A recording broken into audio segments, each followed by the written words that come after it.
Hey guys, this is the first video of the new year and I would like to share with you something that can be very useful for musical practice and for life in general. Today I'm gonna talk to you about mate. I will not dive in too much detail, otherwise this video would become too long. I'll try to give you some basic information about it. So what is mate? Mate can be defined as a drink, as an infusion that is made out of the parts of a plant, the mate plant. The scientific name of this plant is Ilex paraguariensis. And this plant grows naturally in parts of Paraguay, parts of Argentina, Uruguay, and south of Brazil, where I was born. So for those of you who know a little bit of the history of that region of the world, these areas that I just mentioned, will know that back in the 18th century there were Jesuitic missions there. And I'm saying this because there is one European composer, Domenico Zipoli, who was a Jesuit and went to South America and eventually died there as well. And I am convinced that at least Zipoli is an European composer that, yes, at least tried mate. We cannot know whether he drank it regularly or not, but I am convinced that he tried this infusion because the Jesuits produced a lot of yerba mate or erva mate. As you hear, like there is everything relating to mate will have two versions. It's the same thing with two different names, one in the Spanish language and one in the Portuguese language because it embraces that part of Brazil. So the yerba mate or the erva mate, we are talking about the mate plant after the process of drying and seasoning. Basically the material that you use to make this infusion. Now let's get into how we make this infusion. Or actually, before we say how we make it, what's the story with it? What does it do? Well, it's very simply, it can be classified as a stimulant. Hence I said it could be useful to musical practice, especially after a day in which you didn't sleep very well, you feel tired, or you need to practice a bit longer. And yes, it's a stimulant like coffee, like black tea, like green tea. It has caffeine in it. But beyond that, it has many other good things. It has a lot of polyphenols, and then let's not dive into that, but it has very powerful antioxidant properties. But it does have caffeine. So if you are very sensitive to caffeine, perhaps is not the thing for you. But if you are not, it could be a good alternative to those more diffused drinks like coffee and tea. So what do we need to make mate? You can see here I have different objects on this table. All these objects that have different shapes and look, they're actually the same thing. They're one of the fundamental parts for making mate. It's called actually, again, mate, the word mate can be used to call this container. It can be called mate. In Portuguese, in Brazil, it will be called cuia. And you can see there are different shapes made of different materials. Basically, there are two. One is part of a gourd, is part of a pumpkin. So imagine, for example, the pumpkin goes here, you chop the top, you dry it, etc. You have the gourd. Or you can have it made of wood, yeah, which is much less common to find, but it exists. And as you can see, there are different shapes with decoration, less decoration, and all of that. To keep it very simple, let's say there is also here some differences in the geographical regions. I'll take two emblematic examples here. If you went to Brazil, you're more likely to see people drinking to the south of Brazil, specifically Rio Grande do Sul, Paraná, and Santa Catarina. You will more likely see people drinking with cuia like this, If you went, for example, to Argentina or Uruguay, not necessarily so, but you more likely see people drinking out of something like this or this.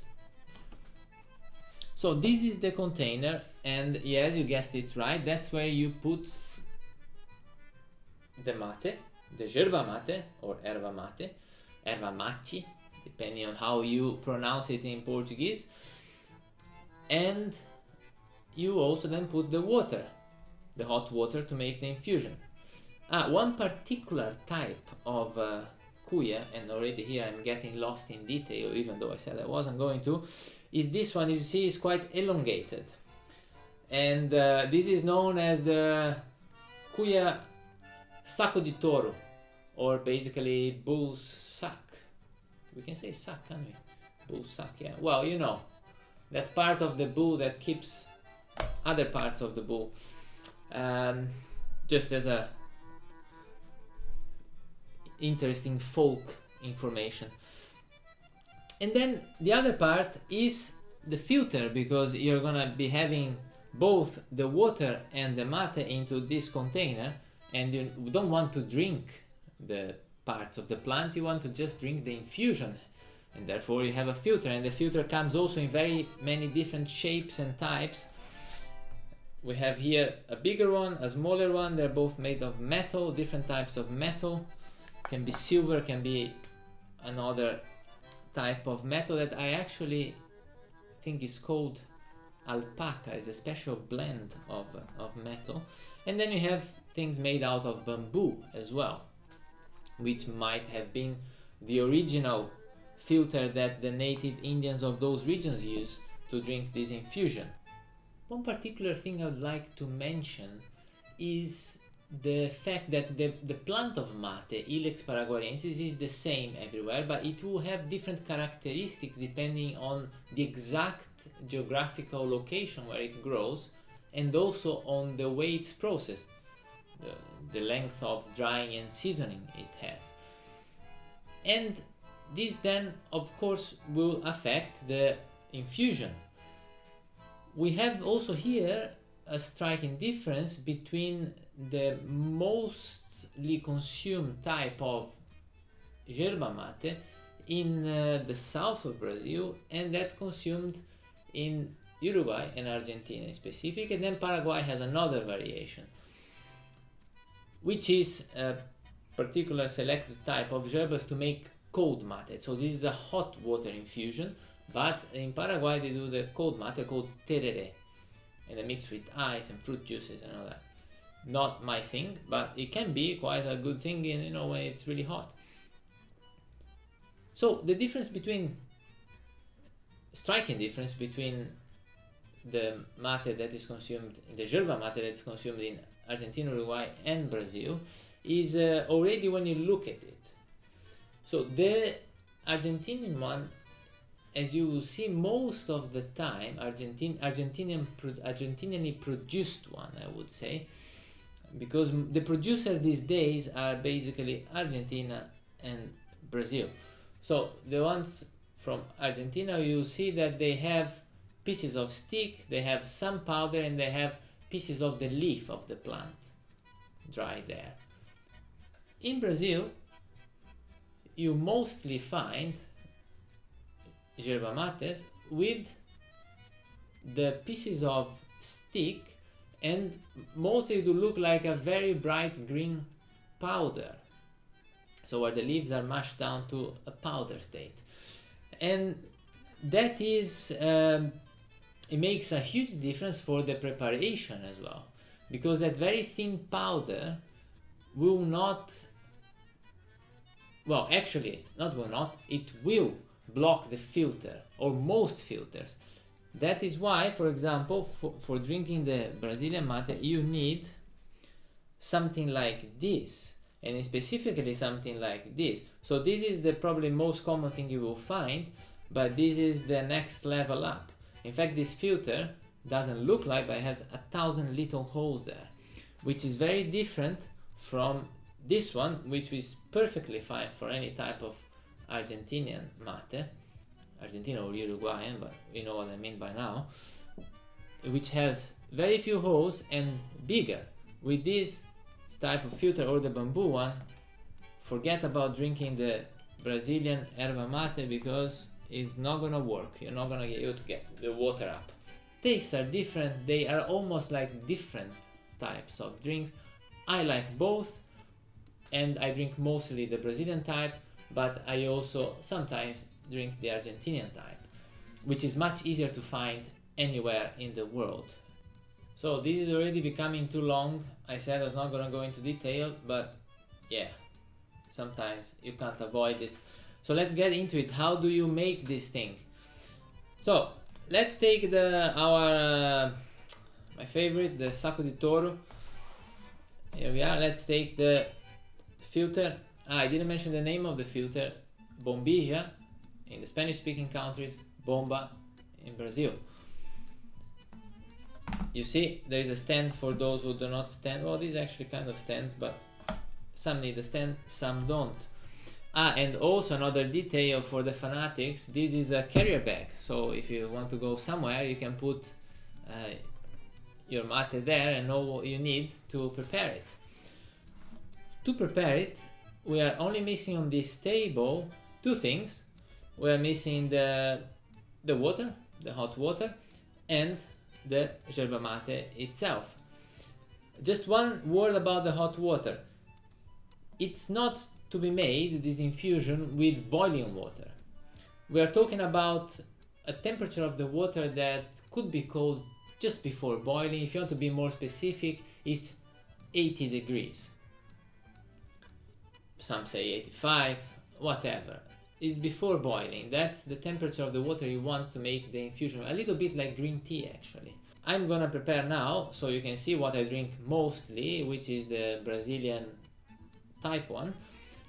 And also there is many variations on the theme depending on how big is your cuya or mate, and depending on how you get used to do it and all of that.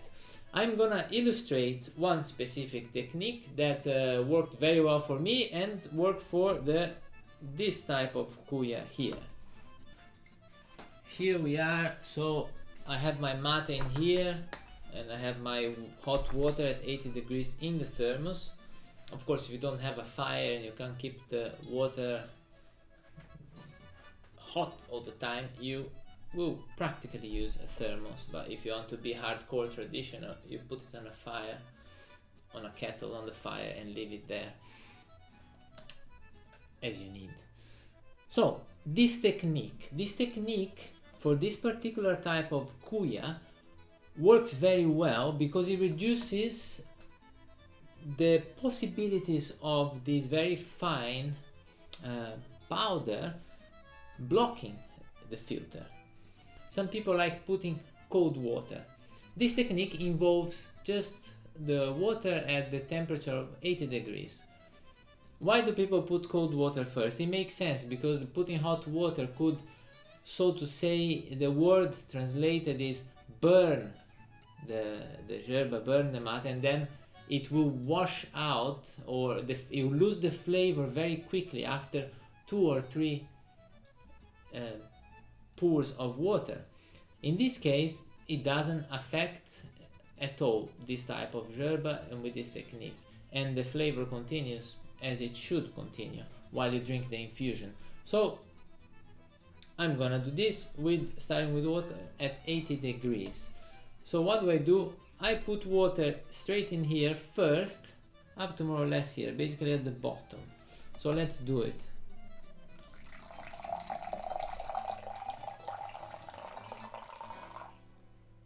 There we are.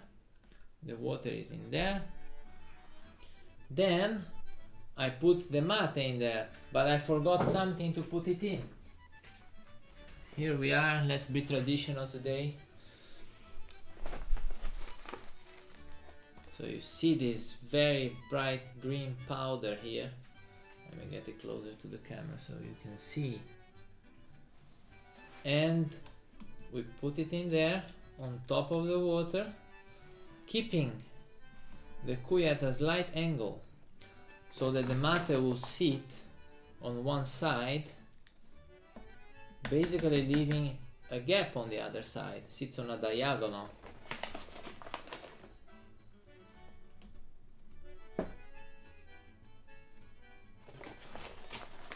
This pack is almost finished, but luckily I'm well stocked and will not run out.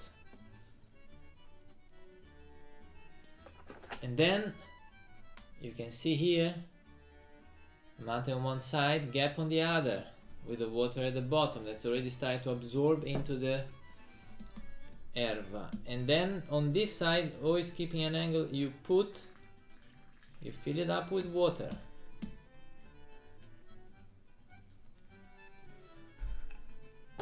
Then you can always top up a little bit.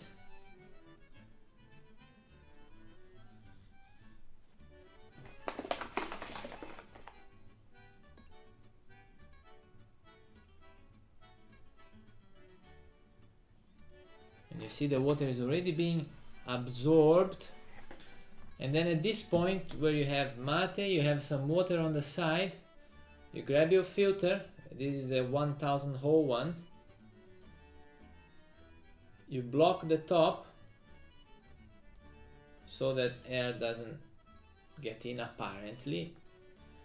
You put it in there, you let go, there is a suction type thing, you turn it and adjust it, put more water because half of it is already absorbed, and you see this nice beautiful foam here. I don't know if you can see. When it makes that foam, you know you have made a successful infusion. At the beginning, the first few mates, the water will be absorbed very quickly by the yerba, and then this slows down. And then basically, off you go, you drink.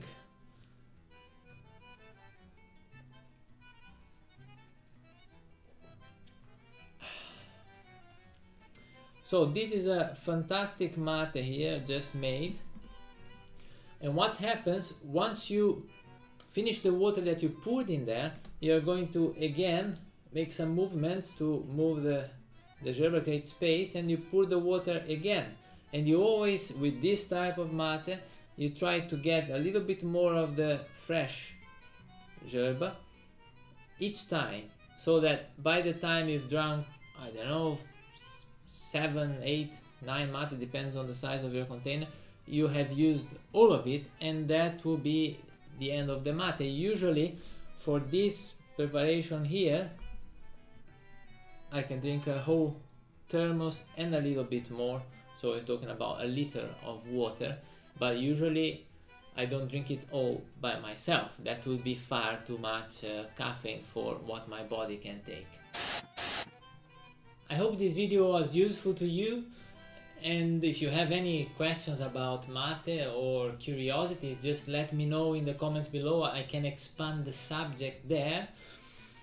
And if you want to boost your energy for music practice, give it a go and let me know how it goes. See you soon, guys.